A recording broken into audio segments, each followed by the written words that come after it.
कृष्ण कृष्ण हरे हरे, हरे राम राम राम हरे हरे, हरे कृष्ण कृष्ण कृष्ण हरे हरे, हरे राम राम राम हरे हरे, हरे हरे कृष्ण कृष्ण कृष्ण कृष्ण कृष्ण राम कृष्ण हरे राम राम कृष्ण कृष्ण हरे हरे, हरे राम राम राम हरे हरे, हरे कृष्ण कृष्ण कृष्ण हरे हरे, राम मुझे हरे लगता है माताजी हरे कृष्ण कृष्ण कृष्ण हरे हरे, हरे राम राम राम हरे हरे, हरे कृष्ण कृष्ण कृष्ण हरे हरे, हरे राम राम राम हरे हरे, हरे कृष्ण कृष्ण कृष्ण हरे हरे, हरे राम राम राम हरे हरे, हरे कृष्ण कृष्ण कृष्ण हरे हरे, हरे राम राम राम हरे हरे, हरे कृष्ण कृष्ण कृष्ण हरे हरे, हरे राम राम राम हरे हरे, हरे कृष्ण कृष्ण कृष्ण हरे हरे, हरे राम राम राम हरे हरे, हरे रेशमा कृष्ण दादी रेशना प्रणाम हरेशना थैंक यू माताजी हरेशना हरेशना ജൂലി മാതാജി ഇല്ലേ വന്നിട്ടില്ല ജൂലി മാതാജി വന്നാ ഹരേഷ്ണ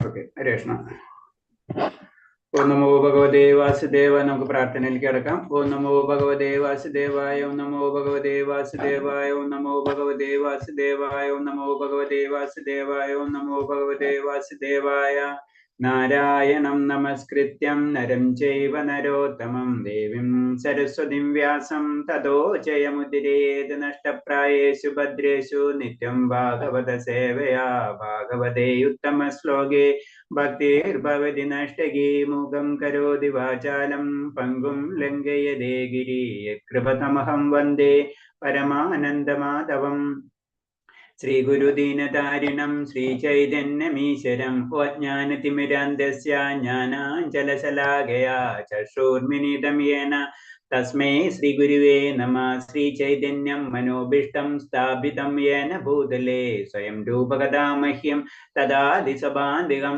വന്ദേഹം ശ്രീഗുരു ശ്രീയുതപദകമലം ശ്രീഗുരും വൈഷ്ണവാംശ ശ്രീരൂപം സാഗരജാതം സഹന രഘുനാഥാനിതം തം സജീവം സാദേവം സാവധൂതം പരിജനസഹിതം കൃഷ്ണ ചൈതന്യദേവം ശ്രീരാധാ കൃഷ്ണപാതാൻ സഹന ലളിത ശ്രീവിശാഖാനിം താം സ ഹേ കൃഷ്ണ കരുണാ സിന്ധു ദീനബന്ധു ജലപദേ ഗോപേശ ഗോപികാ കാന്ത രാധാകാന്ത നമസ്തുതേ തപ്തകാഞ്ചന ഗൗരാംഗേ രാധേ വൃന്ദാവനേശ്വരി വൃഷഭാനുസുതേ ദേവി പ്രണമാമി ഹരിപ്രിയേ വാഞ്ചാകൽപതരൂപേച്ച കൃപാസിന്ധിഭ്യേവ ച പതിനാം ഭാവനേഭ്യോ വൈഷ്ണവേഭ്യോ നമോ നമഃ നമോ വിഷ്ണുപാദായ കൃഷ്ണപ്രേഷ്ഠായ ഭൂതലേ ശ്രീമതേ ഭക്തിവേദാന്ത സ്വാമിന്നിധി നാമിനെ നമസ്തേ സാരസ്വദേവേ ഗൗരവാണി പ്രചാരിണേ നിർവിശേഷശൂന്യവാദി പാശ്ചാത്യദേശധാരിണി ജയ ശ്രീകൃഷ്ണ ചൈതന്യ പ്രഭു നിത്യാനന്ദ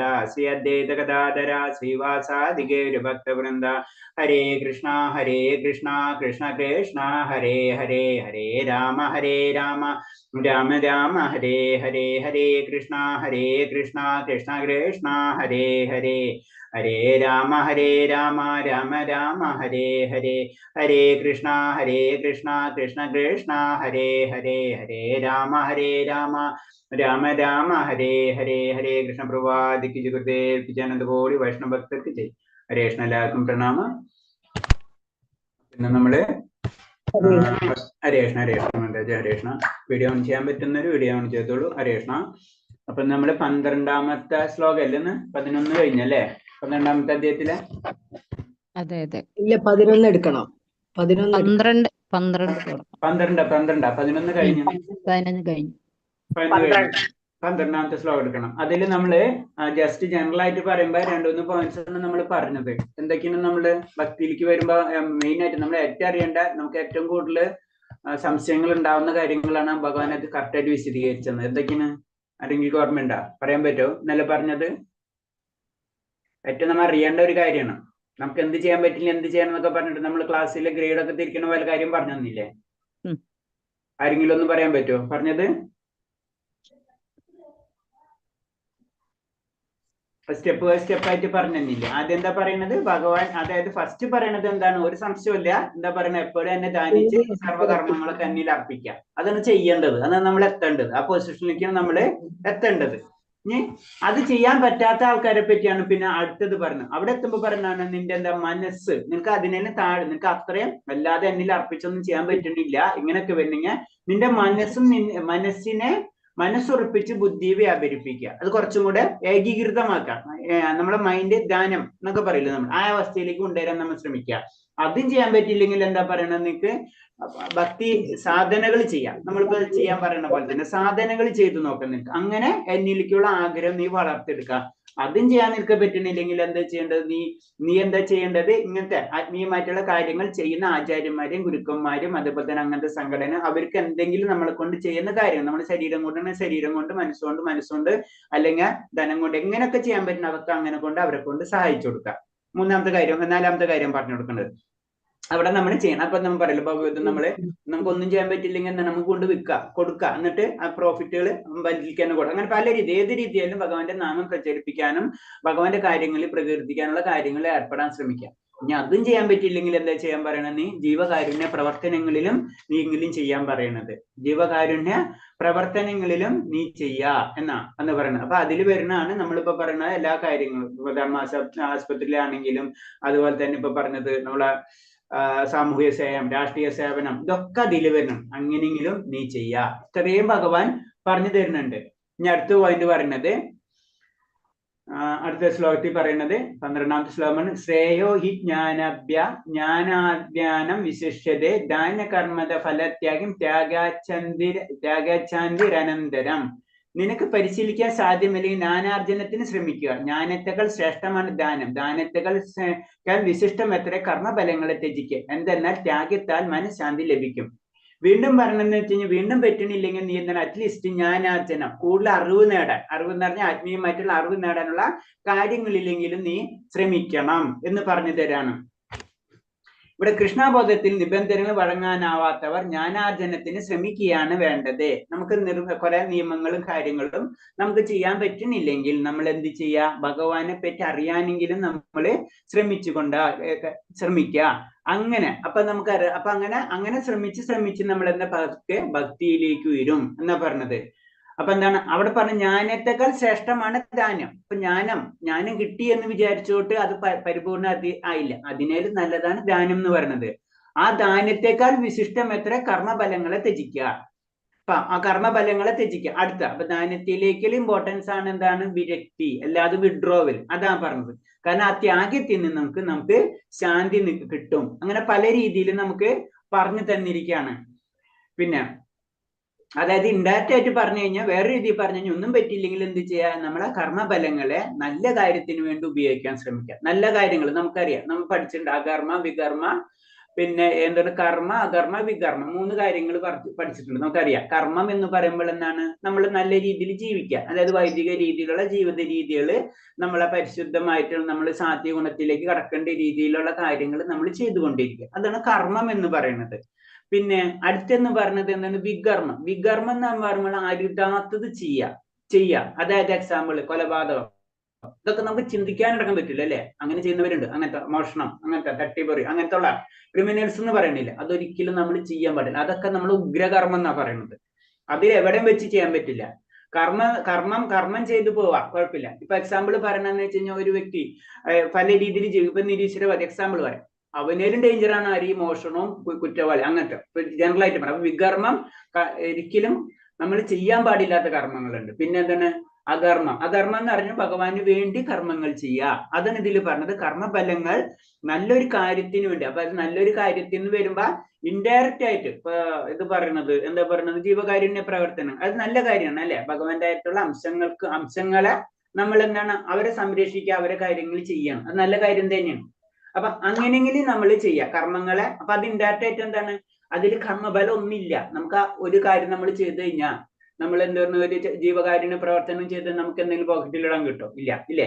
അപ്പൊ അതിന് കർമ്മഫലത്തിന്റെ എന്താ പറയാ, അതിന് കർമ്മഫലങ്ങൾ ഇല്ലാത്ത രീതിയിൽ നമ്മൾ ചെയ്യുക എന്ന് പറയണത്. പിന്നെ 2 മാർഗമാണ് നമ്മൾ ഭക്തിപൂർവത്തിലേക്ക് കടക്കാനുള്ളത്. നമ്മ ഭക്തി അത് ഭഗവാനിലേക്ക് എത്തണമെങ്കിൽ 2 രീതി, 2 പ്രക്രിയകളുണ്ട്. ഒന്നെന്ന് പറഞ്ഞാൽ ക്രമികമായ വളർച്ച, ഒരു മാർഗം. മറ്റേത് നേരിട്ട്. അപ്പൊ ക്രമികമായിട്ട് വളർച്ചയിലാണ് ഈ പാട്ടൊക്കെ വരുന്നത്. നമ്മൾ ജീവകാരുണ്യ പ്രവർത്തനങ്ങൾ ചെയ്യണത്, ഒരു ക്ഷേത്രത്തിലേക്ക് ചെയ്യണത് ക്രമീകരണമാണ് അല്ലെ. നമ്മൾ പിച്ച വെച്ച് നടക്കണ പോലെയാണ്. ഒന്ന് നമ്മൾ നേരിട്ടുള്ളത്. നേരിട്ട് വരുമ്പോൾ എന്താണ്, അവിടെ ഭക്തിയുദ്ധ സേവനം മാത്രം, ഭക്തി മാത്രം വെച്ചിട്ട് നമ്മൾ നടന്നു പോവാം, ബാക്കിയൊക്കെ അതിൽ കൂടെ കിട്ടിക്കോളും. അതാണ് പറഞ്ഞത്. അങ്ങനെ 2 മാർഗത്തിൽ കൂടി നമുക്ക് കടക്കാം. ഈ ഭക്തിമാർഗം തന്നെ വീണ്ടും 2ആയിട്ട് തിരിച്ചിരിക്കുകയാണ്. ഒന്ന് എന്ന് പറഞ്ഞ നിബന്ധനകൾക്ക് വഴങ്ങിയിട്ടുള്ള സേവനം. കാരണം നമുക്കുണ്ട്, ഭക്തിയൊക്കെ ഉണ്ട്, പക്ഷെ എന്നാലും നമുക്ക് ആ ഭഗവാനിലേക്ക് എത്തൂല. അപ്പൊ എന്താണ്, നമ്മളെ ഗുരുക്കന്മാര്, നമ്മളെ ആചാര്യന്മാര്, അല്ലെങ്കിൽ നമുക്ക് അറിഞ്ഞ ഗ്രന്ഥങ്ങളുടെ അറിവ്, അതുമനുസരിച്ച് ചില നിബന്ധനകൾ വെച്ചിട്ട് നമ്മൾ മുന്നേറാം. അങ്ങനെയുള്ള സേവനം അതൊന്ന്. അത് പരിപൂർണമായിട്ടില്ല, നമ്മള് അങ്ങനെ പഠിച്ചുകൊണ്ടിരിക്കുകയാണ് ഇപ്പൊ നമ്മൾ ചെയ്യുന്ന രീതി. രണ്ടാമത്തൊന്ന് പരമദിവ്യത്വം പുരുഷൻ സമ്പൂർണ്ണമുള്ള പ്രേമാസക്തിയോടുള്ള സേവനം. ആയ ലെവൽ എന്ന് പറയുമ്പോ അത്ര ആസക്തിയായിരിക്കും ഭഗവാനോട്. അവിടെ പിന്നെ നിബന്ധനകളൊന്നുമില്ല. കാരണം നമ്മ അതിനൊരു ഉദാഹരണം പറഞ്ഞിട്ടുണ്ട്. അത് വിദുരര പത്നി പഴം കൊടുക്കുന്നത് അല്ലെ, തൊലി ഇല്ലാണ്ട് കൊടുക്കണ പോലെ. ആ ആസക്തിയാണ്, അത് ഭഗവാൻ അക്സെപ്റ്റ് ചെയ്യും. ആ ആസക്തിയോടുകൂടി ഭഗവാനെ സ്നേഹിക്കുക. നമ്മൾ ആ ലെവലിലേക്ക് എത്താത്തോടത്തോളം കാലം എന്താ, നമ്മൾ നിബന്ധനകൾ വെച്ചിട്ടാണ് ഭഗവാനോട് ആസക്തി വളർത്തിയെടുക്കണം. അതാണ് നമ്മൾ എപ്പോഴും, നമ്മളെല്ലാവരും ഭക്തന്മാരും ഒക്കെ ശരിയാണ്, പലരും പല ലെവലിലുള്ളതൊക്കെ ശരിയാണ്. പക്ഷെ എന്താണ്, നമ്മൾ ലെവൽ ഉയർത്തണം. അതിന് ചില നിബന്ധനകൾ ജീവിതത്തിൽ നമുക്ക് കൊണ്ടുവന്നാലേ പറ്റുള്ളൂ.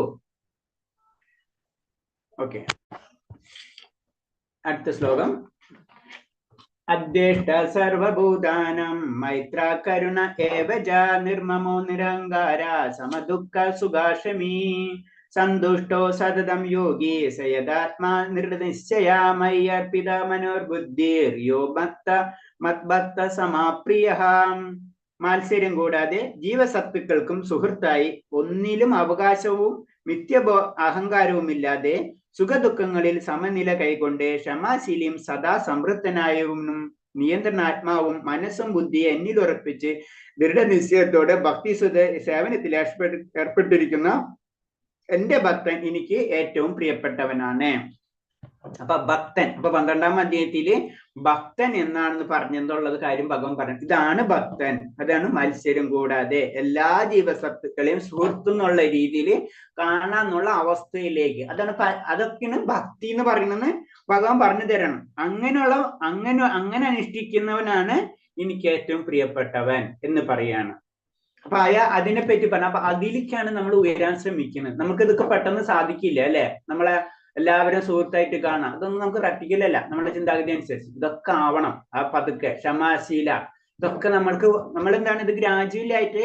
അതിനെ മുന്നത്തുള്ള ശ്ലോകത്തിൽ പറയുന്നത് എന്താണ്, നമ്മൾ നിബന്ധനകൾ അനുസരിച്ച് ജീവിക്കണം. അപ്പൊ നിബന്ധനകൾ അനുസരിച്ച് ജീവിക്കുമ്പോൾ പതുക്കെ നമ്മ ഇതിലേക്ക് മാറ്റപ്പെടും. ഒറ്റയടിക്കല്ല. അത് നമ്മൾ നടക്കുന്ന ക്രമത്തിനനുസരിച്ച് ഒരു സ്റ്റെപ്പ് പിന്നെ അടുത്ത സ്റ്റെപ്പ്, അങ്ങനെയാണ് നമ്മൾ പോകണം. അതും ചെയ്തിട്ടില്ലെങ്കിൽ എന്താ, നമ്മൾ അവിടെ തന്നെ നിൽക്കും, അല്ലെങ്കിൽ ചിലപ്പോൾ താഴ്ത്തിക്ക് പോരും. അപ്പൊ അത് നമ്മുടെ ജീവിതത്തിലേക്ക് നമ്മളെ കൊണ്ടുവരണം. അതാണ് നമ്മളെ വർണ്ണാശ്രമ ധർമ്മങ്ങളും നമ്മളെ അനുഷ്ഠാനങ്ങളും ആചാരങ്ങളും. നമുക്കൊക്കെ ശ്രദ്ധിച്ചാലേ, എന്തിനാചാരം, വളരെ സിമ്പിൾ. എന്തിനാചാരങ്ങൾ ചെയ്യണത്? അതെന്ന് പറഞ്ഞാൽ നമ്മളെ നിയന്ത്രിക്കുക, നമ്മളെ ഇന്ദ്രിയങ്ങളെ നിയന്ത്രിക്കുക, അത് സംസ്കരിക്കുക, അതിലേക്ക് കൊണ്ടുവരാണ് നമ്മളെ വഴികൾ. ആ കൊണ്ടുവന്നിട്ട് അങ്ങനെ കൊണ്ടുവന്നാല് ലാസ്റ്റ് ഈ പറഞ്ഞ രീതിയിൽ ഒരു ഭക്തനായി തീരുള്ളൂ. അതിന് വേണ്ടിയിട്ടുള്ളതാണ് അത്. അപ്പൊ ഭക്തൻ ഏതെങ്കിലും ദുഃഖമോ കുഴപ്പമോ നേരിടുമ്പോൾ ഭഗവാൻ തന്നോട് കരുണ കാണിച്ചെന്ന് അയാൾ കരുതുന്നതേ. നമുക്ക് ചിന്തിക്കാൻ പറ്റുമോ? നമുക്കൊരു ദുഃഖം കിട്ടിക്കഴിഞ്ഞാൽ ഒക്കെ ഭഗവാൻ തന്നാണെന്ന് നമ്മൾ ചിന്തിക്കുമോ? അങ്ങനെ ആരെങ്കിലും ചിന്തിക്കുന്നവരുണ്ടോ? എന്നെങ്കിൽ നമുക്ക് എന്തെങ്കിലും വിഷമം വന്നു, അത് ഭഗവാൻ തന്നാണെന്ന് നമ്മൾ ആരെങ്കിലും ചിന്തിക്കുമോ? ഇല്ല. അപ്പൊ തന്നെ നമ്മൾ ജപം നിർത്തും, എല്ലാതും നിർത്തും, വലിയ ദേഷ്യമായിരിക്കും അല്ലെ ഭഗവാനോട്, അല്ലേ? ഇല്ലേ? ബിന്ദുമാതാജി ശരിയല്ലേ? നമുക്ക് എന്തെങ്കിലും വിഷമം വന്നു കഴിഞ്ഞാല് അതോടുകൂടി നമ്മൾ ഭയങ്കര പണക്കായിരിക്കും ഭഗവാനോട്, അല്ലേ? അപ്പൊ അതാണ് പറയുന്നത്, ആ അവസ്ഥ നമുക്ക് മാറണം. അത് നമ്മൾ ശരിക്കും പറഞ്ഞു കഴിഞ്ഞാൽ എന്താണ്, ഒരു ഭക്തനെ ഭഗവാൻ പരീക്ഷിക്കുള്ളൂ. നമുക്ക് അങ്ങനത്തെ കൂടുതൽ പ്രശ്നങ്ങൾ വരില്ല. പരീക്ഷണങ്ങൾ കൂടുതൽ വരുന്നത് നമ്മൾ പലരും പറഞ്ഞു കേട്ടിട്ടുണ്ട്. കാരണം ഭഗവാനെ അധികം പ്രാർത്ഥിക്കരുത്, കാരണം ഭഗവാൻ അങ്ങനെ പരീക്ഷിക്കാനാണ്, ഭഗവാന്റെ അടുത്ത് അധികം പോകരുതെന്ന് പറയും, അല്ലെ? പക്ഷെ നമ്മൾ ചിന്തിക്കണം, നമ്മൾ അത്ര ഒന്നും ആയിട്ടില്ല. ഭഗവാൻ ഭക്തനെ പരീക്ഷിക്കാം. പ്രഹ്ലാദ് മഹാരാജന് എന്തോരാണ് പരീക്ഷിച്ചിട്ടുള്ളത്, അല്ലെ?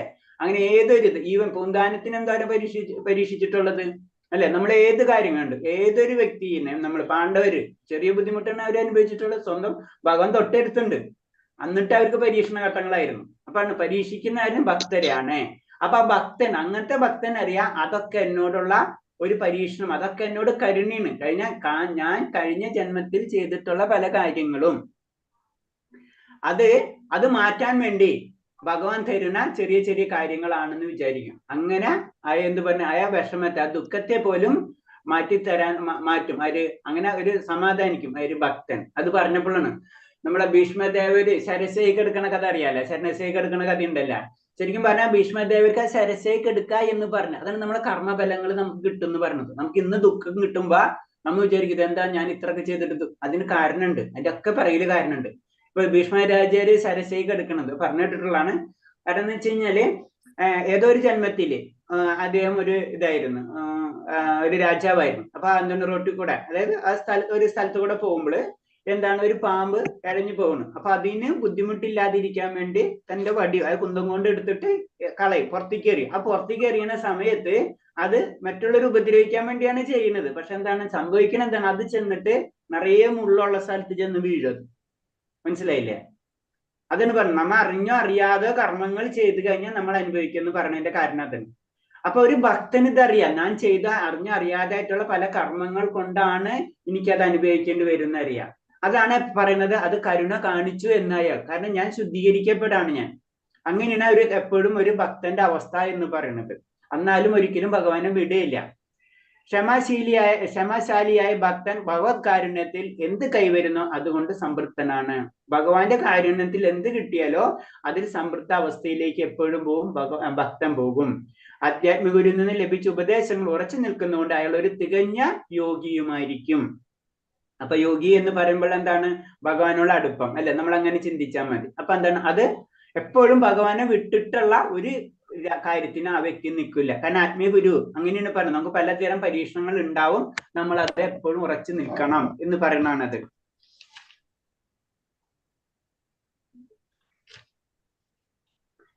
അടുത്ത ശ്ലോകം. യസ്മന്നോ ദിജതേ ലോകം ലോകാനോ ദിജതേ ചയഃ ഹർഷമർഷാഭയോദ്യോഗർ മുക്തോയ സജമേ പ്രിയഃ. ആരിലാണോ ആർക്കും ബുദ്ധിമുട്ടുകളൊന്നും ഇല്ലാത്തത്, ആരാണോ ഏതൊരുവനാലും അസ്വസ്ഥനായി തീരാത്തത്, സുഖദുഃഖങ്ങളിലും ഭയോത്കണ്ഠങ്ങളിലും സമചിത്തനായിരിക്കുന്നവരാരാണോ അങ്ങനെയുള്ള എന്റെ ഭക്തൻ എനിക്ക് പ്രിയപ്പെട്ടവനാണ്. പിന്നെ ഭക്തനെ പറ്റി ഇങ്ങനെ പറഞ്ഞു വരുന്നു. ആദ്യം കുറച്ച് കാര്യങ്ങൾ പറഞ്ഞു, ക്ഷമാശീല, സുഹൃത്താവ, ഇങ്ങനെയുള്ള കാര്യങ്ങൾ. പിന്നെ 15ാമത്തെ ശ്ലോകത്തിലും അത് തന്നെയാണ് പറയുന്നത്. കാരണം എന്താണ്? ഒരാൾക്കും വിഷമം ഉണ്ടാവാൻ പാടില്ല, അങ്ങനത്തെ രീതിയിലുള്ള വ്യക്തി ആയിരിക്കണം. പിന്നെ എന്താണ്? സുഖമായാലും ദുഃഖമാണെങ്കിലും ഒരേ മനസ്സുണ്ടായിരിക്കുക. പിന്നെ ആരിലാണോ ആർക്കും ഒരു ബുദ്ധിമുട്ടില്ലാതിരിക്കുക.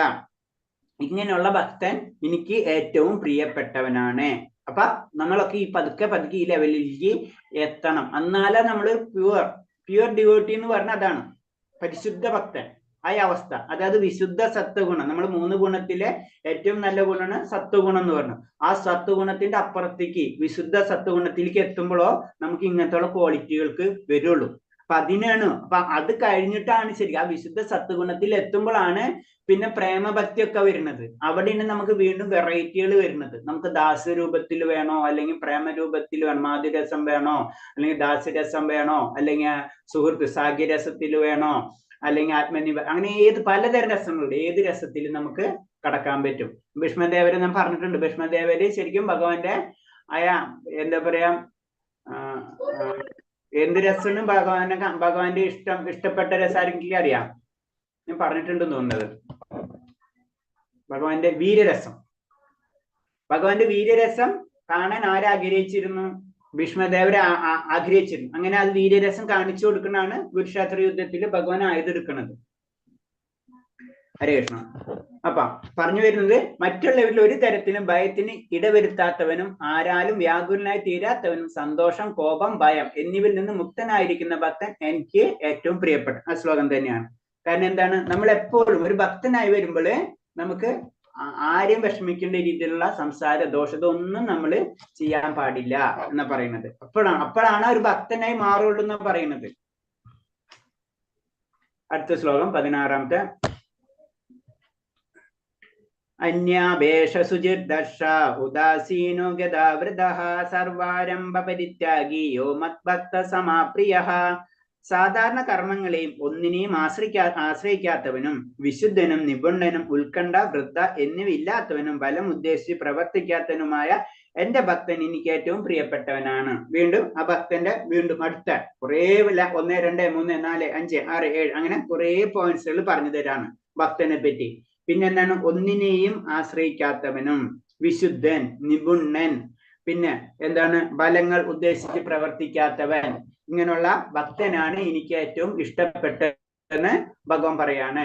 ഭഗവത് സേവനത്തിന്റെ പ്രമാണങ്ങൾക്കെതിരെയുള്ള ഏതൊരു പ്രവൃത്തിയും ഭക്തൻ ഒരുങ്ങുകയില്ല. ഒരു ഭക്തൻ എന്ന് പറയുമ്പോ ഭഗവാന്റെ കീർത്തിക്ക്, ഭഗവാന്റെ കാര്യങ്ങൾക്കല്ലാതെ വേറൊരു പ്രവൃത്തിയിലും ആ ഭക്തൻ ഒതുങ്ങിയില്ല. ആ ഭക്തന് ഇഷ്ടമല്ല ഭഗവാന്റെ പ്രവൃത്തിയായിട്ട് അല്ലാതെ വേറൊരു പ്രവൃത്തി ചെയ്യാനും.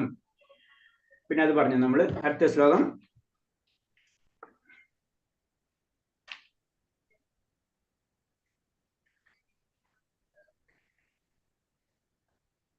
പിന്നെ അതിലൊരു പറയുന്നത്, കൃഷ്ണന് വേണ്ടി ഒരു ക്ഷേത്രം പണിയാൻ തത്സംബന്ധമായി ഏത് ക്ലേശവും സഹിക്കാൻ ഒരുങ്ങിയേക്കാം. ഒരു ഭക്തനെ സംബന്ധിച്ച് ഭഗവാന് വേണ്ടി ഒരു ക്ഷേത്രം പണിയെന്ന് വെച്ചാൽ അതിനുവേണ്ടി പല ക്ലേശങ്ങളും അനുഭവിക്കേണ്ടി വരും. അതൊക്കെ അക്സെപ്റ്റ് ചെയ്യും.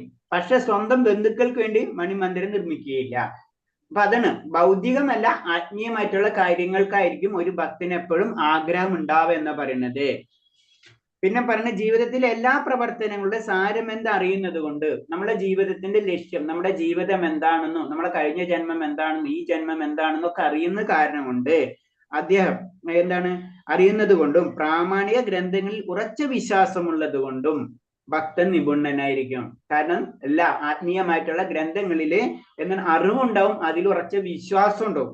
അങ്ങനെ വരുമ്പോൾ ആ ഭക്തൻ അത് നിപുണനായി മാറാണ് ചെയ്യുന്നത്. അപ്പൊ ഭക്തന്റെ ക്വാളിറ്റി വേണം. അപ്പൊ നമ്മൾ ശാസ്ത്ര ഗ്രന്ഥങ്ങളില് നമുക്ക് അതിൻ്റെ ഉള്ള അറിവ് ഉണ്ടായിരിക്കണം, അല്ലെ? അറിവുണ്ടായ മാത്രം പോരാ, അതില് വിശ്വാസവും ഉണ്ടായിരിക്കണം. ഇങ്ങനത്തുള്ള ഭക്തിനാണ് ശരിക്കും നമ്മള് ഭക്തൻ എന്ന് പറയുന്നത്. അതേപോലെ തന്നെ ഭഗവാന് വേണ്ടി എന്തും സഹിക്കാനുള്ള കഴിവുണ്ടായിരിക്കണം.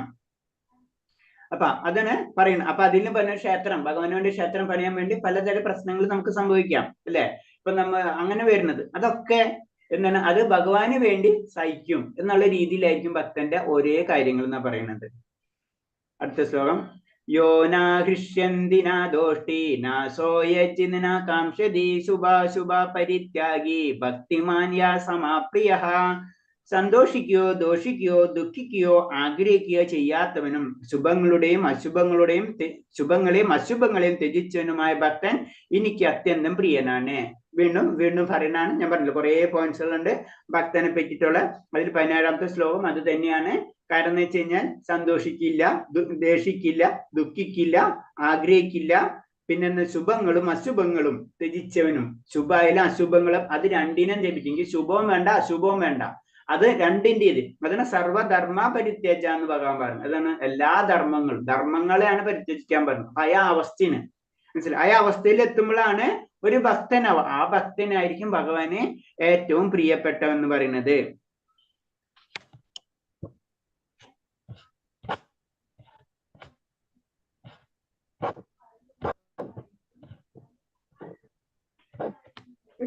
അടുത്ത ശ്ലോകം. സമാസൗത്രമിത്രഞ്ച തഥാമാനപമാനയോ ശീതോഷ്മ സുഖദുഃഖേഷു സമസംഗ വിവർച്ചിത തുല്യനിന്ദ സുമൗനി സന്തുഷ്ടോ യേന കേനാചിത് അനികേത സ്ഥിരമദ്ധിർ ഭക്തിമാമേ പ്രിയോ നരഃ.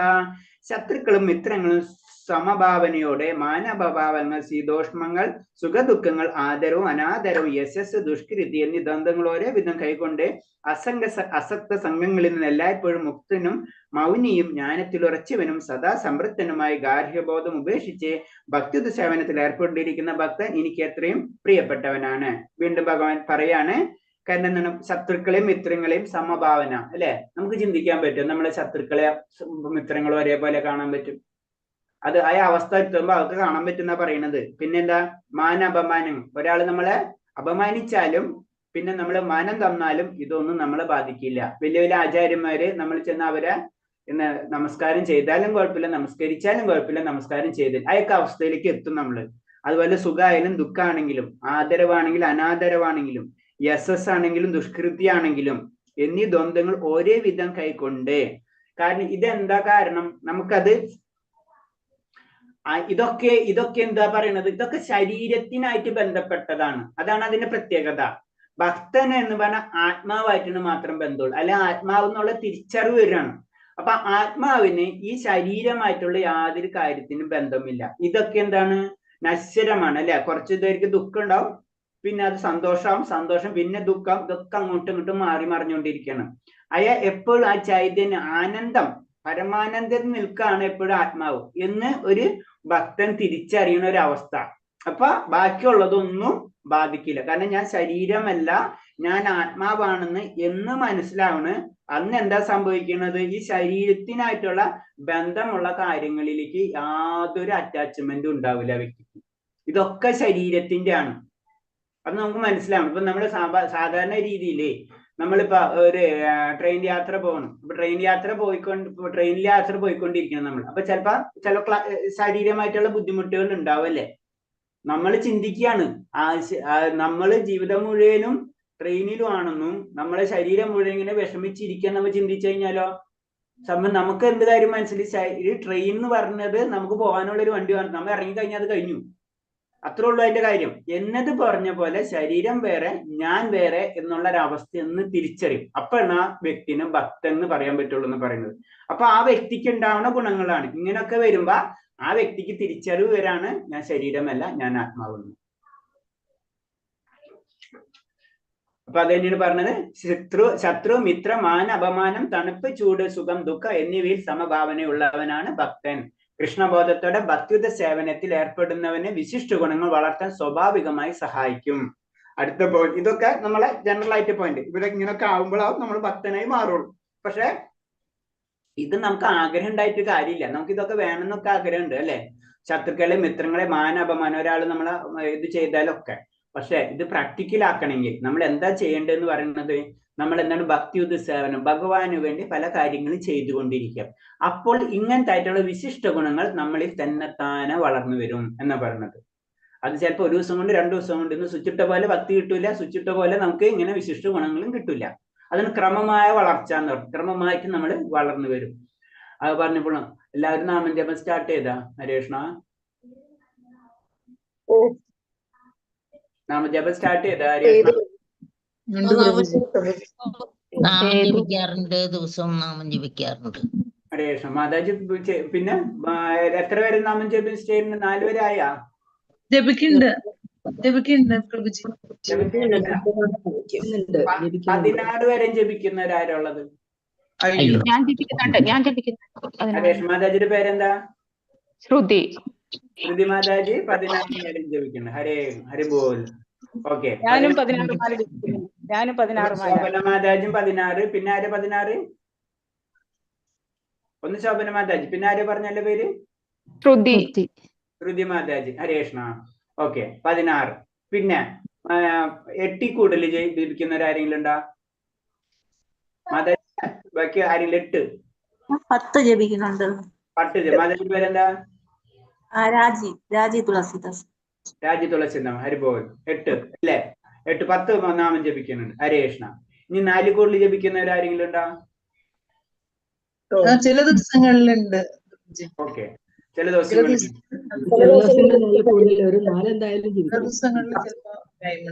4 ജപത്തിൽ കൂടുതലുള്ളവർ ഒന്ന് ലക്ഷ്മി മാതാജിയായി. പിന്നെ ആരാ? ഞാൻ 4 പേർക്കും ജപിക്കുന്നുണ്ട്. ആ മാതാജി പിന്നെ കൺഫേം ആണ്. പിന്നെ ആരാ? ആരാ? ഒന്ന് ലക്ഷ്മി മാതാജിയായി. പിന്നെ ആരാ? ഞാനുണ്ട് പ്രഭു. ശ്രീലത മാതാജി. ഓക്കെ, ഹരേഷ്ണ. 4 ഞാൻ. ഓക്കെ, ജയലക്ഷ്മി മാതാജിയോ? 4 കൂടുതലുണ്ട്. 4 കൂടുതൽ. അപ്പൊ ഓക്കെ, മിനിമം 4 എത്തിയിട്ടുണ്ട്. ഓക്കെ. ജലജ മാതാജി എവിടെ എത്തി? ഹരേഷ്ണ 3 4. ഓക്കെ, 4 എത്തി തുടങ്ങി ഹരേഷ്ണ. ഓക്കെ, 2.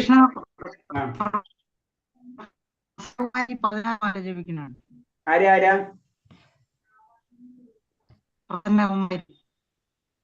ഓക്കെ, ശബ്ദം കേട്ടില്ലേ? ആരാ? ഓക്കെ, രണ്ടിൽ കൂടുതൽ മാല ജപിക്കുന്നവരാരും ഉള്ളത്? ഞാനുണ്ട്. ജപിക്കുന്നുണ്ട്. 6 മാല ജപിക്കുന്നുണ്ട്. ഓക്കെ, 6 മാല ജപിക്കുന്നവരാ? ഞാന് സിബി. ആരാ? സിബി. സിബി. സിബി. ഷിബി മാതാജി. ഓക്കെ, പിന്നെ ഹരേ കൃഷ്ണ പ്രഭു. ഞാനും 6 മാല ജപിക്കലുണ്ട്. ആരാ? ഉഷ. ഉഷ മാതാജി. ഹരേ ഹരേ കൃഷ്ണ. ഓക്കെ, പിന്നെ 2 മാല എത്തിയിട്ടുണ്ട്. പിന്നെ 1 മാല ജപിക്കുന്നവരുണ്ടാ? പ്ലസ് ഉണ്ട് ഗുരുജി. ബാബു. ബാബു പ്രഭു 1 മാല അല്ലേ? 1 മാല ജപിക്കും, പിന്നെ ബാക്കി ഓൺ ദ വേ. ഓക്കെ, അത് കൗണ്ട് ചെയ്യാറില്ല. 1 മാല ജപിക്കുന്നുണ്ട്. ഹരേ കൃഷ്ണ. മലയ്ക്ക് പോയിട്ട് വന്നിട്ട് നല്ലൊരു അനുഭവം ഉണ്ടായി ഗുരുജി. എന്താ എന്റെ അനുഭവം ഹരേ കൃഷ്ണ? അതായത് 11 മണിയായിരുന്നു നട അടയ്ക്കുന്ന സമയം. ഞാൻ ദർശനം കിട്ടുന്നവരെ നട തുറന്നിരുന്നു എന്നുള്ളത്. അതായത് 11:10 വരെയും ദർശനം ഉണ്ടായിരുന്നു. ഞാൻ തൊഴുത് കഴിഞ്ഞ് 2 മിനിറ്റ് കഴിഞ്ഞപ്പോഴാണ് കാര്യവരാസനം വെച്ചത്. ഇവിടെ വന്ന് എല്ലാവർക്കും ഭയങ്കര ടെൻഷൻ ആയിരുന്നു. കാരണം 11 മണിക്ക് അടയ്ക്കുമല്ലോ. 11:10 വരെയും വെയിറ്റ് ചെയ്തു എന്നുള്ളതാണ് ഇന്നലെ ഈ ശനിയാഴ്ചത്തെ പ്രശ്നം. ഞാനത് എനിക്ക് ഭയങ്കര ഉറപ്പുണ്ടായിരുന്നു കാണാൻ പറ്റും. അപ്പൊ എല്ലാവരും പറയുന്നുണ്ട് 11 മണിക്ക് അടയ്ക്കും. അപ്പൊ നമുക്ക് ദർശനം കിട്ടുന്നത്. ഞങ്ങളുടെ കൂടെ വന്ന ഒരു 5 പേര്, ഞങ്ങൾ 30 പേരാ പോയിരുന്നത്. പക്ഷെ ഒരു 5 പേർക്ക് മാത്രം 18-ാം പടി കയറാൻ പറ്റി, ദർശനം കിട്ടി. മറ്റുള്ളവർക്ക് 18-ാം പടി കയറാൻ പറ്റി, ദർശനം കിട്ടിയില്ല. അപ്പോഴേക്കും നട അടച്ചു. കുളിര് പോലെയായിരുന്നു. എന്തോ വല്ലാത്തൊരു ഫീലായിരുന്നു. പിന്നെ തീർച്ചയായിട്ടും ഉണ്ടാവും. കാരണം നമുക്ക് അത് അത്ര ആഗ്രഹിച്ചിട്ടുണ്ടല്ലോ നമ്മൾ പോകണം. തീർച്ചയായിട്ടും. അപ്പൊ അതിന്റെ വ്യത്യാസം അല്ലെങ്കിൽ ആ രാത്രി മുഴുവൻ ആ പന്തലില് നമ്മൾ വിശ്രമിക്കണം. വെളുപ്പം 3 മണിക്കാ പിന്നെ നട തുറക്കുക. എന്തോ നല്ല തിരക്കുമായിരുന്നു. നമുക്ക് ദർശനം കിട്ടി, വളരെ സുഖമായിട്ട് തൊഴാൻ പറ്റി. അപ്പൊ ഞാൻ ഭഗവാൻ കൃഷ്ണൻ തന്നെയാണ് അതിന് ഒരു നിമിത്തമെന്ന് 100% കരുതുന്നു. ഹരേ കൃഷ്ണ ഹരേ കൃഷ്ണ. അത് തീർച്ചയായിട്ടും. കാരണം എന്താണെന്ന് നമുക്ക് പറയാൻ പറ്റില്ല. നമ്മൾ എന്ത് കണക്കൂട്ടി കഴിഞ്ഞാലും നമ്മളെ ആലോചിച്ചിട്ടുണ്ടല്ലോ, നമ്മളെ കണക്കൂട്ടലെല്ലാം നടക്കാം അല്ലെ? ഭഗവാന്റെ കണക്കൂട്ടുകൊണ്ട് നടക്കാം.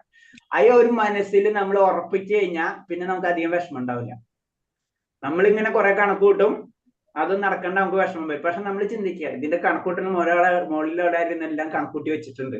അപ്പൊ മുകളിലത്തുള്ള ആൾക്ക് അത് സിമ്പിളായി ദ്രൗപദി ചെയ്ത കഥമായ ഒറ്റപ്പൻ. എത്ര കഥകളുണ്ട് ഭാഗവതത്തിലും പുരാണങ്ങളിലൊക്കെ. നമ്മൾ ഇത്രയും നമുക്ക് പറഞ്ഞു തന്നിട്ട് നമ്മള് പിന്നെ നമ്മളെ പഴയ പൊസിഷനിലേക്ക് നമ്മൾ ഇറങ്ങും.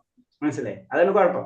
അത് കുഴപ്പമില്ല. അത് ഭഗവാൻ തന്നെ പറഞ്ഞു, ദേവിഹേഷി ഗുണമയ മമായ ദുരത്തയ്യാന്ന് ഭഗവാൻ തന്നെ പറഞ്ഞു തരും. അങ്ങനെ ഇല്ലെങ്കിൽ പിന്നെ നമുക്ക് എല്ലാവരും അവിടെ എത്തൂലേ അല്ലേ? ഞാനൊരു 38 തവണയെങ്കിലും പോയിട്ടുണ്ട് ഗുരുജി. പക്ഷെ ഇന്ന് വരെയും ടൈം മാറി നട അടച്ചിട്ടേ ഇല്ല. ഇത് ഷാർപ്പ് ടൈമിൽ അടയ്ക്കാറില്ല. ഇതെന്തോ 10 മിനിറ്റ് കഴിഞ്ഞ് അടയ്ക്കുന്നത്. അതുമ്പോ അതാണ് ഞാൻ പറഞ്ഞത്. നമ്മള് ദേവസങ്കല്പത്തിൽ പറയുന്നത് ഞാൻ പറഞ്ഞിട്ടുണ്ട് അല്ലേ? നമ്മളെ അവര് ചെക്ക് ചെയ്ത് അവർക്ക് ലാസ്റ്റ് മനസ്സിലാവണ് ഈ വ്യക്തി ഇതൊന്നല്ല ആവശ്യമുള്ളത്. നേരിട്ട് ഭഗവാനെ കണക്ട് ചെയ്യേണ്ട സമയമാകുമ്പോ നമ്മൾ അറിയാതെ തന്നെ ഭഗവാനിലേക്ക് കണക്ട് ആവും. മനസ്സിലായി? അപ്പൊ നമ്മള് ഇപ്പൊ ഏതെങ്കിലും ദേവസങ്കല്പത്തിൽ പോയി കഴിഞ്ഞാൽ അതിൽ പോയിക്കൊണ്ടിരിക്കുകയായിരിക്കും. പക്ഷെ എന്താണ്, ആ വ്യക്തി അറിയാതെ ഭഗവാനിരിക്കുക. നമ്മളെ ആഗ്രഹങ്ങൾ മാറി തുടങ്ങിക്കഴിഞ്ഞാൽ, നമ്മൾ ഇതല്ല ഭൗതികതമല്ല ആത്മീയത ആണെന്നുള്ള ചിന്താഗതി നമ്മൾക്കുള്ളിലേക്ക് വന്നു കഴിഞ്ഞാൽ നമ്മൾ പതുക്കെ ഡയറക്ഷൻ മാറും നമ്മളെ. അല്ലെങ്കിൽ ചിലപ്പോൾ അവിടെ നിന്ന് പോകും. അപ്പൊ അതിന് അതിന്റെ ബെനിഫിറ്റ്സ്. ഓക്കെ, അപ്പൊ 1 മാല കഴിഞ്ഞു. അപ്പൊ ഇനി ജപിക്കാത്തവര് മാസ്റ്റായിട്ട് ജപിക്കണം. നമ്മൾ സെക്കൻഡ് ലെവലിലെത്തി 2 മാലെങ്കിലും നമ്മൾ ജപിച്ചിരിക്കണം. ഓക്കെ, ഒന്നാമത്തെ കാര്യം. പിന്നെ മാല വാങ്ങിക്കാത്തവര് മാല വാങ്ങിച്ചിരിക്കണം. 12ാമത്തെ ചാപ്റ്റർ കഴിഞ്ഞു. ഭക്തിയോഗം കഴിയും നമ്മുടെ. ഹരേ കൃഷ്ണ പ്രഭുജി 2, 3 ഉണ്ട് കേട്ടോ. ഹരേഷ പ്രഭു ഉണ്ട്. ഹരേഷ്ണ പ്രഭു വീഡിയോ ഓൺ ചെയ്തില്ല. ഞാൻ വീഡിയോ ഓൺ ചെയ്യാലോ? ഹരേഷ വീഡിയോ ഓൺ ചെയ്യും പ്രഭു. എന്തായാലും ചെയ്യും. 2 ഡെയിലി ഉണ്ട്. ചിലപ്പോ 3 ഉണ്ട്. പ്രഭു കൂടേണ്ട സമയമായി. പ്രഭു എല്ലാ ക്ലാസ്സിലും കയറുന്നതാണ്. മനസ്സിലായ? അപ്പൊ 2 പ്രാവശ്യമെങ്കിലും നാമം ജപിച്ചിരിക്കണം. സെക്കൻഡ് ലെവലായി നമ്മൾ 12ാമത്തെ ചാപ്റ്റർ ആയി. 6ാമത്തെ ചാപ്റ്റർ തൊട്ട് നമ്മൾ 2 പ്രാവശ്യം നാമം ജപിക്കണം എന്നാണ് പറയുന്നത്. കാരണം ഭക്തിയോഗത്തിലേക്ക് കടമ്പോൾ ഭക്തി ഗ്രഹിക്കണമെങ്കിൽ നമുക്ക് നാമജപം നമ്മ ഇപ്പൊ തന്നെ പഠിച്ച് ഉപാസന അല്ലേ? അത് അത്രയെങ്കിലും ചെയ്യാൻ പറഞ്ഞിട്ടുണ്ട് ഭഗവാൻ. പിന്നെ ഒന്നും പറ്റാത്തവരാണ് പിന്നെ പറഞ്ഞ അറ്റ്ലീസ്റ്റ് നമ്മള് ജീവകാരുണ്യ പ്രവർത്തനങ്ങളൊക്കെ ചെയ്ത് നടന്നു, കുഴപ്പമൊന്നുമില്ല, പതുക്കെ പതുക്കെ എൻ്റെ അടുത്തേക്ക് വന്നോളൂ എന്ന് പറയുന്നുണ്ട്. അപ്പൊ അറ്റ്ലീസ്റ്റ് നമ്മൾ കാര്യം മനസ്സിലാക്കിയിട്ടില്ലെങ്കിൽ നമ്മൾ അതിനേലും അടുത്ത സ്റ്റെപ്പിലേക്ക് കയറാൻ നോക്കാം. അറ്റ്ലീസ്റ്റ് നമ്മൾ പറയുന്നു ഭഗവാന്റെ നാമം ജപിക്കേണ്ട അവസ്ഥയിലേക്ക് നമ്മൾ കടക്കണം. ഉപാസന അതിലേക്ക് നമ്മൾ കടക്കണം. അപ്പൊ എല്ലാവരും 2 പ്രാവശ്യങ്ങളിൽ നാമം ജപിക്കുക. പിന്നെ മാല വാങ്ങിക്കാത്തവര് മാല വാങ്ങിക്കണം. അതിനൊരു കോംപ്രമൈസും ഇല്ല. മാല വാങ്ങിക്കുക. ഇപ്പൊ നമ്മൾ സെക്കൻഡ് സ്റ്റേജിലെത്തി. മാല വാങ്ങിക്കുക. പിന്നെ ഇതേപോലെ ഞാൻ റിപ്പീറ്റ് ചെയ്യാണ്, ഭഗവത വാങ്ങിക്കാത്തവര് ഭഗവത വാങ്ങിച്ചിരിക്കണം. കാരണം ഭഗവത വാങ്ങിക്കാതെയും മാലയും ജപിക്കാതെയും നമുക്ക് ഇത് കേട്ടത് കൊണ്ട് നമുക്ക് അതിന്റെ ബെനിഫിറ്റ് കിട്ടില്ല. നമുക്ക് അറിയാം, ജസ്റ്റ് നമ്മൾ കേട്ട് ശ്രവണത്തിൽ കൂടെ ജസ്റ്റ് കേട്ട് പോലെ നമ്മൾ അത് ഗ്രഹിക്കണം. അത് നമ്മൾ ശ്രമിച്ചു കഴിഞ്ഞാൽ നമ്മൾ ഹൃദയത്തിലേക്കാണ് ഗ്രഹിക്കുന്നത്. നമുക്കറിയാതൊക്കെ അല്ലെ.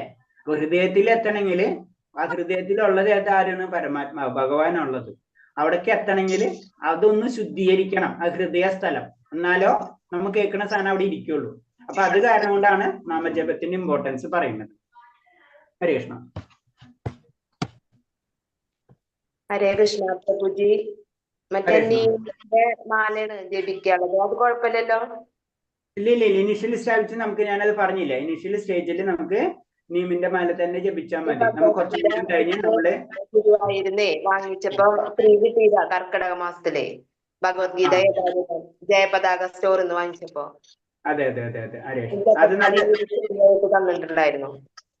ഓക്കെ ഹരീഷ്, അവര് കുറച്ചിടയ്ക്ക് എന്തോ ഫ്രീ ആയിട്ട് കൊടുത്തിരുന്നുണ്ട്. ഓക്കെ, ശരി. അപ്പൊ അത് നമ്മള് നിയമിന്റെ ഏതായാലും നമ്മൾ അതാണ് ചെയ്യേണ്ടത്. ഇനീഷ്യൽ സ്റ്റേജിൽ നമ്മൾ കുറച്ചും കൂടെ പ്രാക്ടീസ് ചെയ്ത് വരുമ്പോൾ നമുക്ക് അടുത്തടുത്ത ലെവലിലേക്കൊക്കെ നമുക്ക് മാറാൻ പറ്റും. അത് കുഴപ്പമില്ല. പക്ഷെ നമ്മൾ മാല കൊണ്ട് ജപിക്കണം. അത് 108 മുത്ത് തന്നെ പറയണത് അതിന്റെ ഇമ്പോർട്ടൻസ് ഉണ്ട്. 108 മുത്ത് എന്ന് പറയുന്നത് 108 ഉപനിഷത്തിന് തുല്യമാണ്. ഉപനിഷത്ത് എന്ന് പറഞ്ഞാൽ അറിയാം അല്ലെ, ഭഗവാനായിട്ട് ഏറ്റവും അടുത്ത് നിൽക്കും ഉപനിഷത്ത്.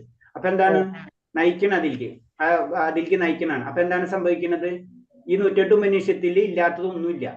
അതാണ് 108 മുത്ത്. അതേപോലെ തന്നെ ഭഗവാന്റെ രാസലീല നടക്കുമ്പോ ചുറ്റുള്ള ഗോപികന്മാരുടെ എണ്ണം 108. അതാണ് നമ്മളെ കൺസെപ്റ്റ്. അതാണ് ഇതിൽ കുറെ പല കാര്യങ്ങളുണ്ട് 108ന്റെ. പക്ഷെ ബേസിക് ആയിട്ട് നമ്മളെ രീതിയിൽ ഭക്ത എന്നല്ലെങ്കിൽ വൈഷ്ണവി എന്ന് പറയുമ്പോൾ, അതിന് വൈഷ്ണവ എന്ന് പറയുമ്പോഴും നമ്മളെ ചിന്താഗതി അവരെ, അതായത് ഗോപികന്മാരെ എത്തിക്ക്, ഒരേ ഗോപികന്മാരെ നമ്മൾ പറയുന്ന പോലെയാണ് ചുരുക്കി പറഞ്ഞു കഴിഞ്ഞാൽ. മനസ്സിലായില്ലേ? അതാണ് 108 മുത്തിന്റെ നമ്മളെ രീതിയിൽ, അതായത് വൈഷ്ണവ രീതിയിൽ നമ്മളുള്ള ചിന്താഗതി അങ്ങനെയാണ്. അപ്പൊ 108 മുത്തിന്റെ പ്രത്യേകത പറഞ്ഞാണ്. പിന്നീട് പല കാര്യങ്ങൾ അതിനോട് ലിങ്ക് ചെയ്ത് കുറെ കാര്യങ്ങളുണ്ട്. ഓക്കെ, ഹരേ കൃഷ്ണ. കാരണം എന്താ വെച്ച് കഴിഞ്ഞാൽ ആ ലീലകളില്, ഭഗവാനായിട്ടുള്ള ആ ലീലകളില് നമ്മളും പങ്കാളികളാവണം എന്ന് നമ്മൾ അവരോട് പ്രാർത്ഥിക്കുകയാണ്. കാരണം ഭഗവാന്റെ ലീലയാണ് രാസലീല. അതാണ് ഏറ്റവും കൂടുതൽ ആനന്ദം അല്ലെ, മധുരലീല. ആ മാധുര്യയിലേക്ക് നമ്മളെ കൊണ്ടുപോകണമെന്ന് നമ്മൾ പ്രാർത്ഥിക്കുന്നതാണ്. അതിനുള്ള ഒരു സേവനം, ആ ഒരു സേവനത്തിന് ഞങ്ങളെ പങ്കെടുപ്പിക്കൂ എന്ന് നമ്മ പ്രാർത്ഥന പോലെയാണ് നമ്മുടെ ഈ കാര്യങ്ങളെല്ലാം. അതാണ് ഏറ്റവും വലിയ ആനന്ദം. അടുത്ത ശ്ലോകം.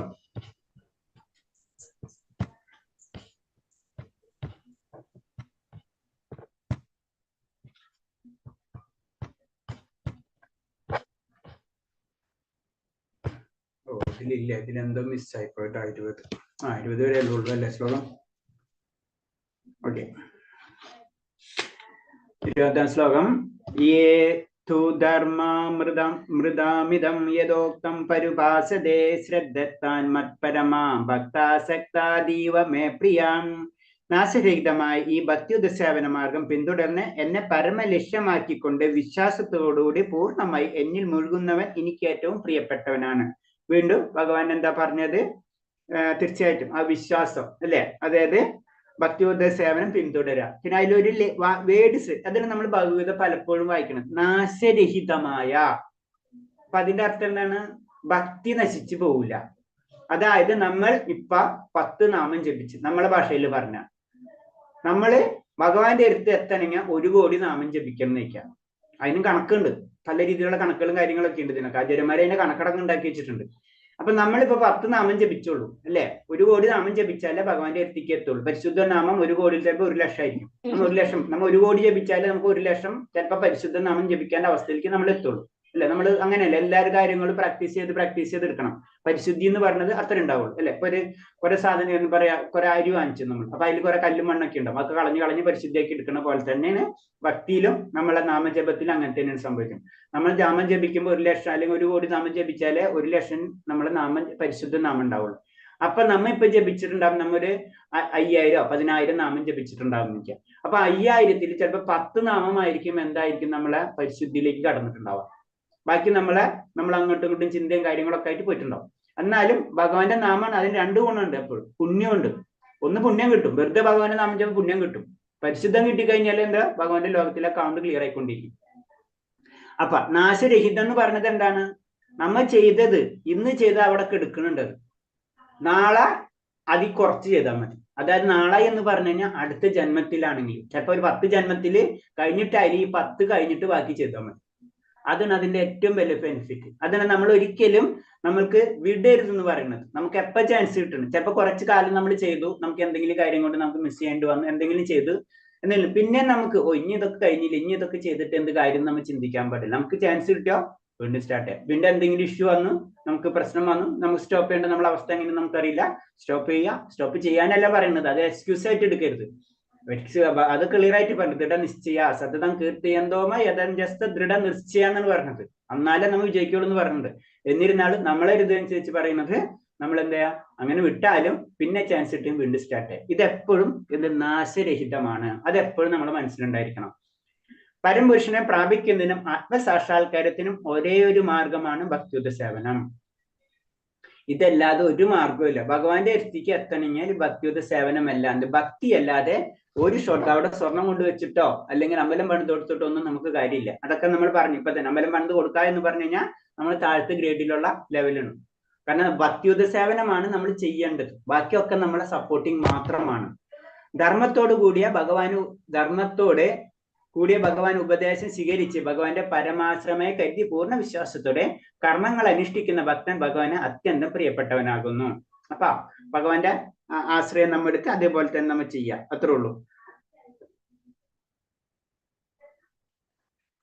പിന്നെ സജ്ജന സഹവാസത്താൽ ഒരാൾക്ക് ഭക്തിപൂർവമായ സേവനത്തിൽ താല്പര്യം വളരും.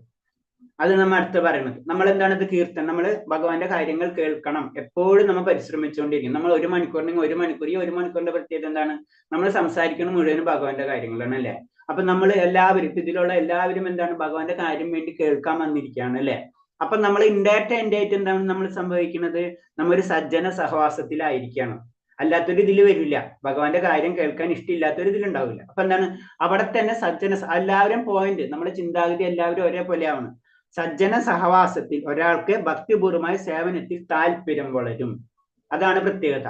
നമ്മൾ എല്ലാവരും കൂടെ, പ്രത്യേകിച്ച് നമുക്ക് ഓൺലൈനിൽ അധികം കിട്ടൂല, ഓഫ്ലൈനിലാണെങ്കിൽ ക്ഷേത്രങ്ങളിലാണെങ്കിൽ വളരെ സ്പീഡിൽ നമുക്ക് കിട്ടും. പക്ഷെ ഓൺലൈനിലാണെങ്കിലും നമുക്ക് ഓപ്ഷൻ ഇല്ലാത്ത കാരണം കൊണ്ടാണ് നമ്മൾ ഇത് ചെയ്യുന്നത്. അപ്പൊ എന്താണ്, എന്നിരുന്നാലും എല്ലാവരും ഇപ്പൊ തന്നെ പ്രഭു പറഞ്ഞ പോലെ, പ്രഭുവിന്റെ ഹിസ്റ്ററി പറഞ്ഞല്ലേ, ഇങ്ങനെ ശബരിമലത്തെ സിസ്റ്റം, അപ്പൊ നമ്മൾ അറിയാതെ തന്നെ നമ്മൾ അതിലേക്ക് ആകർഷകരാവണം അല്ലെ? അതിന് പറഞ്ഞത് അങ്ങനെ ആകർഷകരാവും എന്ന് തന്നെ പറയുന്നത്. അങ്ങനെ ഒരാൾക്ക് ഭക്തി സേവനത്തിൽ താല്പര്യം വളരും. അങ്ങനെ ആധ്യാത്മിക ആചാര്യനെ സമീപിച്ച് അദ്ദേഹത്തിന് ശ്രവിക്കാനും അതോടെ ജപിക്കാനും വിധിക്കപ്പെട്ട നിബന്ധനകൾക്ക് വഴങ്ങി ശ്രദ്ധ, ആസക്തി, ഭക്തി എന്നിവയോടുകൂടി സേവനപ്രവൃത്തിയിൽ ഏർപ്പെടാനും കഴിയുന്നതാണ്. അപ്പൊ ആദ്യം തന്നെ നമ്മൾ കേൾക്കുക, എന്താണ് ഭഗവാന്റെ കാര്യങ്ങൾ, ശ്രവണം, അത് ചെയ്യുക. പ്രത്യേകിച്ച് സത്സംഗങ്ങൾ, സജ്ജന വ്യക്തികളായിട്ട് കൂടാതെ നമ്മൾ അത് കഴിഞ്ഞിട്ട് ആചാര്യ പരമ്പരയിൽ അല്ലെങ്കിൽ ആചാര്യന്മാരും അവരെഴുതി ബുക്ക എന്താണെങ്കിലും അതേപോലെ തന്നെ അവരെ ആശ്രിതം സ്വീകരിച്ച് നമ്മൾ ആ സാധനകൾ ചെയ്യുക. അങ്ങനെ ആ സാധനങ്ങൾക്ക് വഴങ്ങി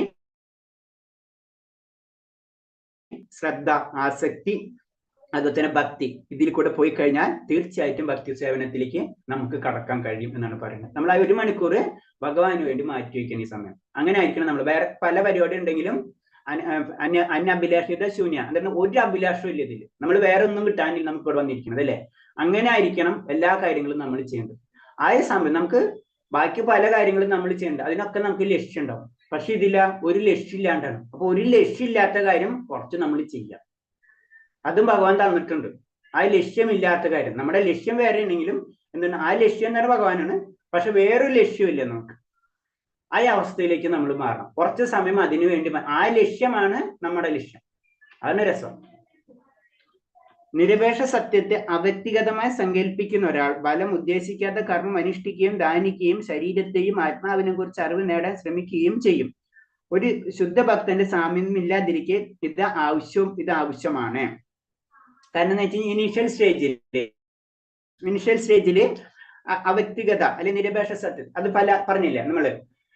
അത് നമ്മളെ ഒരു ശുദ്ധ ഭക്തൻ അല്ലെങ്കിൽ ഭക്തസംഘം കിട്ടാത്തിടത്തോളം കാലം എന്താണ് നമ്മൾ ഇങ്ങനത്തുള്ള ആത്മീയ ബുക്കുകൾക്ക് വായിക്കുമ്പോൾ എന്തായാലും അതിനൊരു ടേസ്റ്റ് വളർന്നു വരും. അപ്പൊ ടേസ്റ്റ് നമ്മൾ വളർത്തിയെടുക്കണം. നമുക്ക് ചാൻസ് കൂടുതൽ കിട്ടിക്കഴിഞ്ഞാൽ അതിനനുസരിച്ചുള്ള ഗ്രൂപ്പിലേക്ക് കടക്കാം. അല്ലാന്ന് വെച്ചെങ്കിൽ എങ്ങനെയെങ്കിലും അതിന് ദേവസങ്കല്പം തന്നെ വരുന്നല്ലേ. ദേവനെ പ്രാർത്ഥിച്ചാലും ദേവൻ എന്താണ് ഇൻഡയറക്റ്റ് ആയിട്ട് ഭഗവാന്റെ ഭരണകർത്താക്കാരാണ്. പക്ഷെ അതാണോ ഫൈനൽ? അതല്ല. അത് നമുക്ക് പറയാം അല്ലേ. അപ്പൊ നമ്മൾ അതിൽ കൂടുതൽ അറിവുകൾ കിട്ടണതും അങ്ങനത്തെ കാര്യങ്ങളിൽ നമ്മൾ കണക്ട് ചെയ്യാം. അപ്പൊ നമുക്ക് കൂടുതൽ അറിവ് കിട്ടും. ഇതന്നെ ഭൗതികമായിട്ട് നമ്മൾ അങ്ങനെ തന്നെ ചെയ്യാം, ആത്മീയമായിട്ടും അതേപോലെ തന്നെ നമ്മൾ ചെയ്യാം.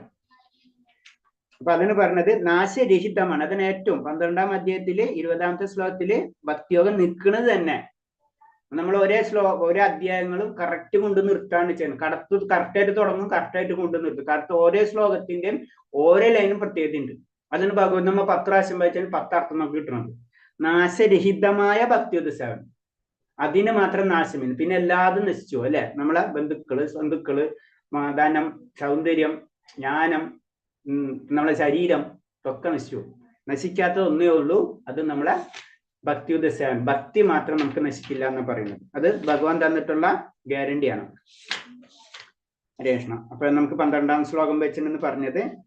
അപ്പൊ നമ്മൾ ആദ്യം ജസ്റ്റ് പറഞ്ഞില്ല, പലർക്കും പല ലെവലാണ്. അറ്റ്ലീസ്റ്റ് ചിലർക്ക് എന്താ പറയാ ഭഗവാനെ എപ്പോഴും കീർത്തിക്കാനോ അങ്ങനത്തെ ഉള്ള ലെവൽ വന്നിട്ടില്ലെങ്കിൽ അറ്റ്ലീസ്റ്റ് മനസ്സ് ഏകീകരിക്കാൻ ശ്രമിക്കുക. അതും പറ്റിയിട്ടില്ലെങ്കിൽ അവരൊന്ന് ഭഗവാന്റെ കാര്യങ്ങളിൽ ഏർപ്പെടാൻ ശ്രമിക്കുക. അറ്റ്ലീസ്റ്റ് ക്ഷേത്ര നിർമ്മാണം, അങ്ങനത്തെ സംഘടനകൾ, അങ്ങനത്തെ കാര്യങ്ങളിൽ ഏർപ്പെട്ട് അവരെ സഹായിക്കുക. അങ്ങനത്തെ കാര്യങ്ങൾ ചെയ്യുക.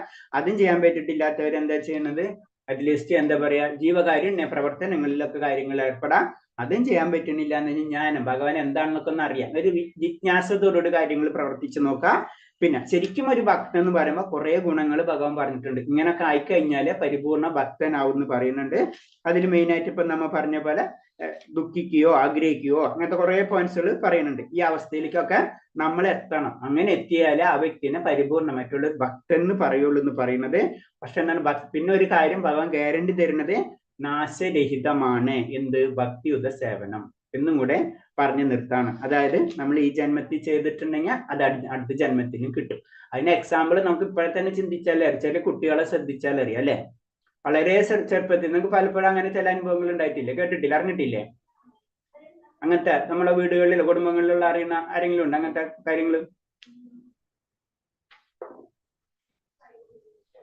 ഹരേഷ്ണോ, നമുക്കറിയാം അല്ലേ. ചില കുട്ടികൾ വളരെ ചെറുപ്പത്തിൽ തന്നെ ഭാഗവതായാലും അങ്ങനെ ആത്മീയമായിട്ടുള്ള ഗ്രന്ഥങ്ങളിലേക്ക് പെട്ടെന്ന് ആകർഷകരാകും. ചിലപ്പോൾ വീട്ടിൽ മുഴുവൻ അങ്ങനെ ആയിട്ടുള്ളവരാണെന്നില്ല, പക്ഷെ പെട്ടെന്ന് ആകർഷിക്കും. ഇതൊക്കെ അതിന്റെ കാര്യങ്ങൾ, അവർ ആ ജന്മങ്ങളായിട്ട് വന്നിട്ടുള്ള കാര്യങ്ങളാണ് അതിൽ. അത് ഭഗവാൻ പറയണ്ട. ആ കൊല്ലങ്ങളിലൊക്കെ നമ്മൾ ജനിക്കണമെങ്കിൽ തന്നെ അതിൻ്റെ ആയിട്ടുള്ള കർമ്മങ്ങൾ നമ്മൾ ചെയ്തിരിക്കുന്ന പറയുന്നു. അതൊക്കെ നമുക്ക് പറഞ്ഞു പോയിട്ടുള്ളതാണ് അതൊക്കെ. ഓക്കെ, ഹരേ കൃഷ്ണ. ഇത്തരം പറഞ്ഞതിൽ എന്തെങ്കിലും സംശയം ഉണ്ടോ?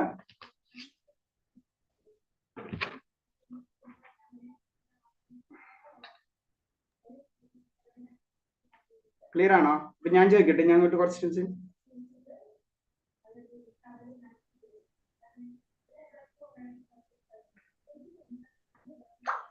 ഹരേ കൃഷ്ണ. പിന്നെ ജനാർദ്ദന പ്രഭ അന്ന് കുറച്ച് ഒന്ന് ചോദിച്ചില്ലേ നമ്മൾ രൂപത്തിനെ പറ്റി. നമ്മളിങ്ങനെ ഭഗവാന്റെ ഇങ്ങനെ രൂപങ്ങൾ ഇങ്ങനെ മാറുമ്പോൾ എന്ന് പറഞ്ഞില്ലേ. അത് പറഞ്ഞപ്പോ ഒന്നും പറയാം. നമ്മൾ അങ്ങനെ നോക്കുമ്പോ ഭഗവാൻ ഒരു സമയത്ത് ഭഗവാന്റെ കയ്യില് ഗദയായിരിക്കും, പിന്നത്തെ അടുത്ത കയ്യില് ശംഖായിരിക്കും, പിന്നെ തിരിഞ്ഞു വരും, ഇങ്ങനെ അങ്ങോട്ടൊക്കെ മാറിക്കൊണ്ടിരിക്കും അല്ലെ. ഒരു ശംഖായിരിക്കും, ചിലപ്പോ വലത്തെ കയ്യിൽ ശംഖായിരിക്കും, ചിലപ്പോ അടുത്ത കയ്യിൽ ശംഖാവും. 4 രൂപം ഇങ്ങനെ മാറിക്കൊണ്ടിരിക്കും. അങ്ങനെ നമ്മൾ നോക്കുമ്പോൾ 24 രൂപങ്ങൾ കിട്ടും നമുക്ക്. അപ്പൊ അതിൽ വരാണ് കേശവൻ. കേശവൻ എന്ന് പറയുമ്പോ ഒരു അതേ രീതിയിലുള്ളതായിരിക്കും. ശംഖിന്റെ പൊസിഷൻ മാറിയിട്ടുണ്ടാവും. പിന്നെ നാരായണൻ, മാധവൻ, ഗോവിന്ദൻ, വിഷ്ണു, മധുസൂദനൻ, ത്രിവക്രമൻ, വാമനൻ, ശ്രീധരൻ, ഋഷികേശൻ, പത്മനായൻ, ദാമോദരൻ, സംഘർഷൻ, വാസുദേവൻ, പ്രത്യുജ്ഞാൻ, നിരുദ്ധൻ, പുരുഷോത്തമ, അധോജേഷൻ, നരസിംഹം, അജിതൻ, ജനാർദ്ദൻ, ഉപേന്ദ്രൻ, ശ്രീകൃഷ്ണൻ എന്നിങ്ങനെ പറഞ്ഞിട്ട് പല പല രൂപങ്ങളിലും ഭഗവാനെ നമുക്ക് കാണാൻ പറ്റും എന്ന് പറയുന്നത്. അവന് പല പല പേരുകൾ അതിനുണ്ട് എന്ന് പറയാണ്. അത്രേ ഉള്ളൂ ഇതിന്റെ. രൂപത്തിനനുസരിച്ച് നമ്മ വിഷ്ണു എന്ന് പറഞ്ഞു കഴിഞ്ഞാൽ നമ്മളെ മനസ്സിൽ ഒരു രൂപമുള്ളൂ. ശംഖ്, ചക്ര, ഗദ, പത്മ. ഇത് അങ്ങോട്ടും ഇങ്ങോട്ടും മാറുന്ന അനുസരിച്ച് ആ രൂപത്തിൽ ആ ശംഖിന്റെയും ചക്രത്തിന്റെ രൂപം മാറുന്ന അനുസരിച്ച് തന്നെ പേര് മാറും. പേരിന് മാറ്റുണ്ടെന്നാ പറയുന്നത്. അതനുസരിച്ചാണ് ഓരോ വൈകുണ്ഠങ്ങളിലും ഓരോ ഇതാവും. അപ്പൊ കേശവൻ എന്ന് പറഞ്ഞു കഴിഞ്ഞാല് കേശവന്റേതായിട്ടുള്ള വൈകുണ്ഠ ലോകമുണ്ട്. നാരായണനുണ്ട്, മാധവനുണ്ട്, ഗോവിന്ദനുണ്ട്. അങ്ങനെ നമ്മൾ മനസ്സിലാക്കണം. നമ്മൾ ആ ലോകത്തിലേക്ക് നമുക്ക് കടക്കാൻ പറ്റും. അതിന്റെ അർത്ഥം എല്ലാവരും ഭഗവാന്റെ കൺട്രോളാണ്. പക്ഷെ നമ്മൾ അതിന്റെ തന്നെ ഭഗവാന്റെ തന്നെ പ്രത്യക്ഷമായിട്ടുള്ള അവതാരങ്ങളാണ് ഇവരെല്ലാവരും. അപ്പൊ നമ്മളെ രീതിയിൽ കേശവനും നാരായണനും ഒക്കെ ഒന്നാണ്. ശരി, ഒന്നാണ്, പക്ഷെ എന്നാലും വ്യത്യാസമുണ്ട്.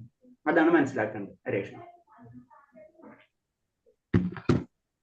നമുക്ക് ഇനി ക്വസ്റ്റ്യൻ ആൻസറിൽ നോക്കാം. പ്രഭു ക്ലിയർ ആയത്? നമ്മുടെ വീട്ടിലൊക്കെ ഗുരുവായൂരപ്പന്റെ ഫോട്ടോ, 4 കൈയിലുള്ള ഗുരുവായൂരപ്പന്റെ ഫോട്ടോ വെച്ചിട്ടുള്ളത്. അതെ, ഗുരുവായൂരപ്പന്റെ ഫോട്ടോ വെച്ച് അത് കുഴപ്പമില്ല, അത് നല്ലത് തന്നെയാണ്. ഞാൻ അതല്ലേ പറഞ്ഞത്. അപ്പൊ നമ്മളെ രീതിയില് അത് നാരായണ രൂപമാണ് അല്ലേ? നാരായണ രൂപം.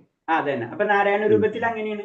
ശംഖ്, ചക്ര, ഗദ, പത്മ രൂപമാണ്. അത് ചിലപ്പോ അങ്ങോട്ടും ഇങ്ങോട്ടൊക്കെ മാറ്റം വരുന്നത് അനുസരിച്ച് അതിന്റെ പേരുകൾ മാറ്റം വരുന്നത് മാത്രം. നമ്മൾ ജനറൽ ആയിട്ട് പ്രഭു ചോദിച്ചു, അത് നമ്മൾ അത്ര ഡീറ്റെയിൽ ആയിട്ട്, കാരണം ഇതൊക്കെ മുകളിലേക്ക് പോകുമ്പോറും ഇങ്ങനെ അതിന്റെ തിരിച്ച് ഇങ്ങനെ വരും. ആചാര്യന്മാരെ ഒരേതും വിട്ടുകളയില്ലല്ലോ. അപ്പൊ നമ്മൾ വളരെ സിമ്പിൾ ആയിട്ട് ചിന്തിച്ചു, നമുക്ക് ജാതകം ഉണ്ടല്ലേ, എല്ലാവർക്കും ഉണ്ടാവില്ല ജാതകം അല്ലെ?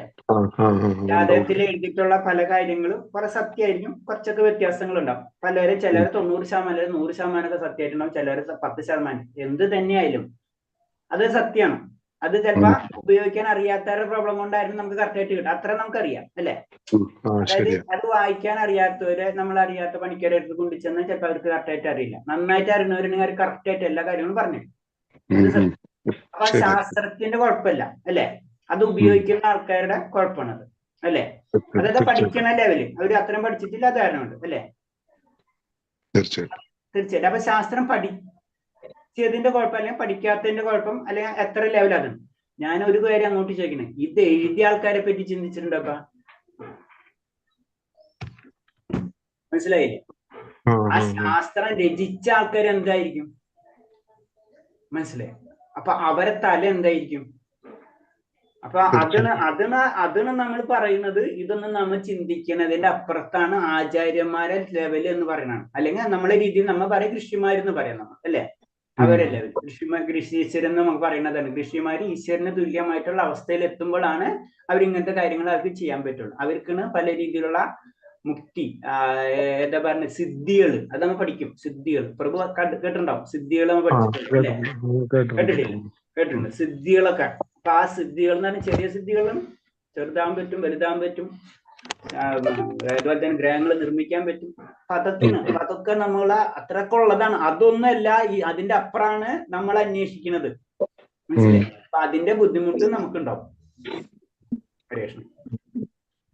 ഹരേഷ്ണ പ്രഭുജി, ഹരേഷ്ണ പ്രണാമ പ്രഭുജി.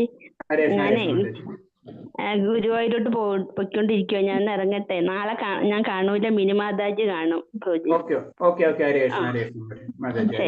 ശരി, ഹരേഷ്ണ. ഹരേഷ്ണ. അപ്പൊ ഇന്ന് നമുക്ക് ഇന്ന് ഒരു കാര്യം ചെയ്യാം. ഇന്നിപ്പോ സമയം 5 മിനിറ്റ് കൂടെ അല്ലേ ഉള്ളൂ. കീർത്തനം ആരെങ്കിലും ചൊല്ലുന്നുണ്ട്? അതിന്റെ നാളെ ക്വസ്റ്റ്യൻ ആൻസർ ചെയ്യാം. ആരെങ്കിലും കീർത്തനം, നമ്മൾ കുറച്ച് ദിവസമായിട്ട് കീർത്തനം ചൊല്ലി